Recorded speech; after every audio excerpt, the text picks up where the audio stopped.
Now we're going to learn about the verb to be. Teraz sa naučíme o slovese to be. V slovenčine byť. Ja som, ty si, on je. Poďme sa naučiť, ako to povedať aj v angličtine. Alright, so let's go through all the persons. Poďme si povedať všetky osoby. Yes? So, first one. I am. Ja som, right? Then, you are. Ty si, right? Next one. He is. On je. She is. Ona je. It is. Ono alebo to je. Singular. Jednotné číslo. Yeah? Now, the plural. Množné číslo. We are, my sme, you are, vy ste, and they are, oni sú. Okay? Veľmi dôležitá vec sú skratky. Veľa ľudí tieto skratky využíva. Okay? So let's go through them. The first person, prvá osoba.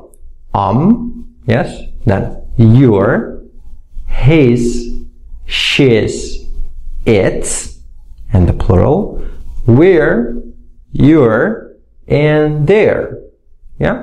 These are abbreviations, čiže skratky. Poďme sa takisto porozprávať o otázke a zápore.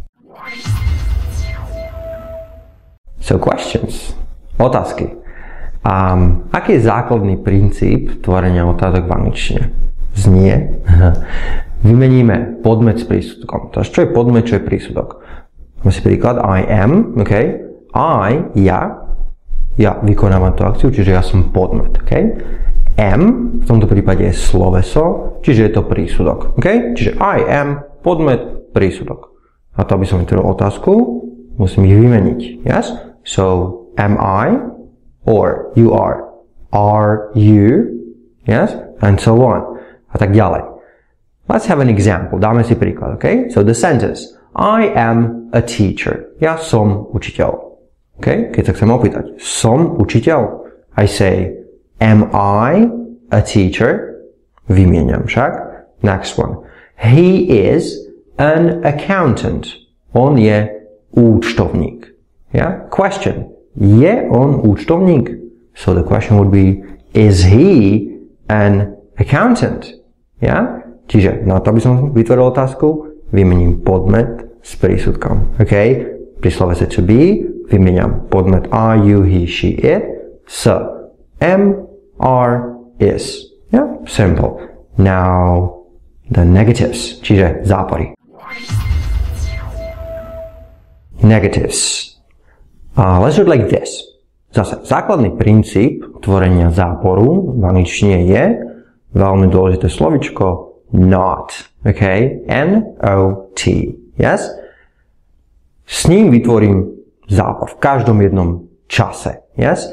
Very important where you put it. Veľmi dôležité, kam ho vo vete dáme. Yes? Hovoríme, že musí ísť za pomocné sloveso. Pomocným slovesom sa ešte dostaneme.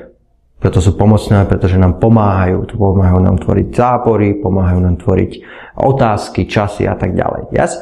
But v tomto prípade budeme mať to pomocné sloveso, práve to sloveso to be, čiže am, are, is. Pridám k tomu not a mám vytvorený zápor. Príklad, ktorý sme mali. I am a teacher. Yes? Zápor, pridávam not. I am not a teacher. Okay? The other example. He is an accountant. Yes? Negative. Pridávam not. Kde?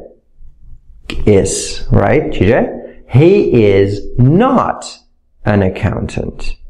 To je zápor. Yeah? Now you know everything about the verb to be. Už viete všetko o slovese to be.